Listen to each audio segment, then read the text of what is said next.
Good morning, everyone, and welcome to IDBI Capital Morning Podcast, where we share our views for Nifty, Bank Nifty, and some sector-specific highlights.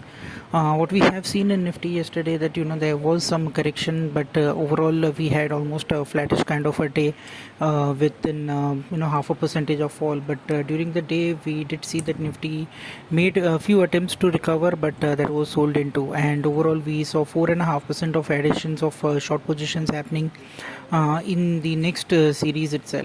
And overall, if we see rollovers, they were in line at 52% compared to 49% what it saw on the same day on the previous expiry.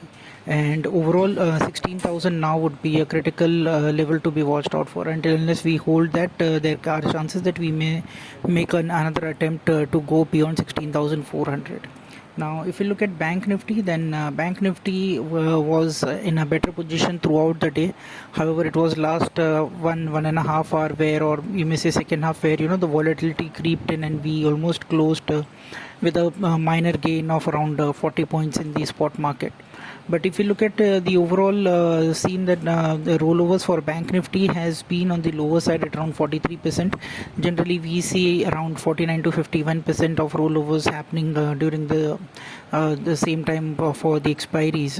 But that has been a little bit lower on the Bank Nifty. Plus, the cost for rollovers for Bank Nifty has been coming down a little bit, so that would be also a worrying sign that if we see good amount of rollovers happening and cost reducing, that means there might be a lot of short positions getting rolled over. If you look at the VIX index, and VIX index was one of the major concerns going forward. It has risen above 25.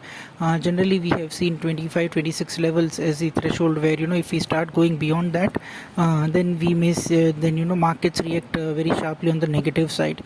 So that would be one indicator we would be watching very carefully.